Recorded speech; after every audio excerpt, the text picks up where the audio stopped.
Part 2 of the War of 1812, the Hartford Convention. It's held December 15th, 1814 through January 5th, 1815. It is a secret meeting of Federalists. Delegates from Connecticut, Massachusetts, Rhode Island, New Hampshire, and Vermont showed up. Look at this. Where are all these states from? That's right. They're from the North.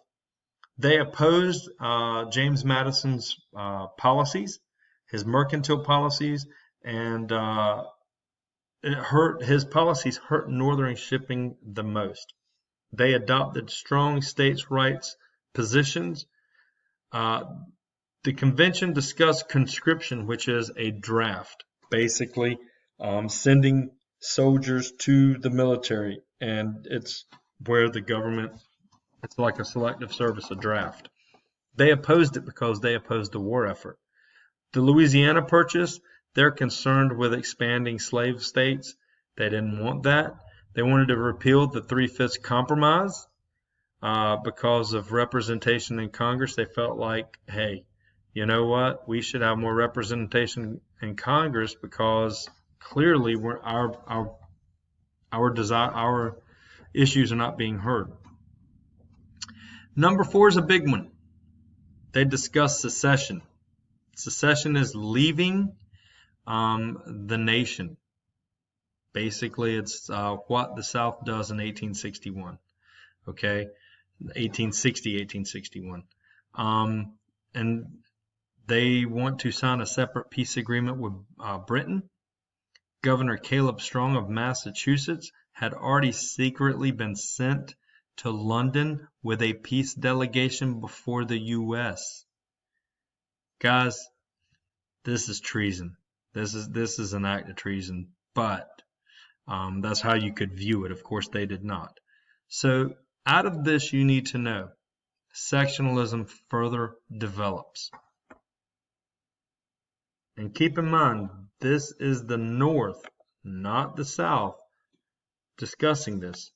This is important because we're going to come back later, and of course, with the Civil War, we're going to talk about the South doing a lot of this stuff, some of this stuff. So, just want to point out, it does happen in earlier war. So, Hartford Convention, basically, leap or no leap. This is a political cartoon dealing with the Hartford Convention. So, you wonder why we talk about the Battle of New Orleans. Happens in 1815. All right. It's the most famous and important battle of the war. Americans were led to victory by General Andrew Jackson. That guy right there. So, the battle started even after the war had ended. The war ends in December of 1814. But this thing starts January 7th of 1815. And the reason this is because the word was slow to get down to Louisiana. So we still thought we were at war. And the British still thought they were at war. So here's a video of the Battle of New Orleans. It's a good little video. It's short. Check it out. There we go. This is what I want. Okay, so one last thing to mention with the Battle of New Orleans. Andrew Jackson's able to bring about 3,400 to 5,000 men together of all different walks of life. He was able to bring African Americans. He was able to bring Creole. He was able to bring regular American soldiers, white Eastern soldiers. He was able to bring all these different groups of people together, and there's more, Native American. He brings all of these groups together because he didn't really have much of a military down there. They were able to build defensive fort works, and they were able to defeat a regular British army. So his accomplishment, it's well noted in U.S. history, and you would do good to go back and just kind of see the obstacles he had to face in this battle. And he did very successfully. So this sets him on a path of national fame, and it will lead him to the presidency as well. So moving on. So this is a little bit backwards because the Treaty of Ghent happens before the Battle of New Orleans, but I put all the battles, try to do all them together. So when you do the three C's, if you put the Battle of New Orleans as a consequence, um, it really comes after the Treaty of Ghent, but you can put it in. I'd put it in with the course of the war. It's fine. Anyway, Treaty of Ghent happens. It's signed December 24th, 1814. Between the British and the U.S. We met in Ghent, Belgium, and negotiated this peace treaty. And guys, we are extremely fortunate to get out of this war. Britain's attention has been turned anyway. They're having to go to war. They're having to fight or they have another emergency on their hands. So they're not really in the need to mess around with us too much. But they could have actually taken us for a lot worse. We could have lost a lot out of this war, but we get lucky. And that is the word to use, is lucky. So here's what we get. Here's some results of the war. These are some consequences you need to look at. Britain and America became better allies, not like we are today. Britain's still going to be our nemesis somewhat, but our relationship gets better. America gained respect from other countries because we had taken on Britain not once, but twice. And it looks like we won both, but especially with the War of 1812, it was just a stalemate. We got lucky. So, some more results here. As you see, the Federalists are going to lose power due to a lack of support for the war. Okay, and as a matter of fact, in 1816 is going to be the last time they run a presidential candidate, and the party's going to fold. It's not going to exist anymore.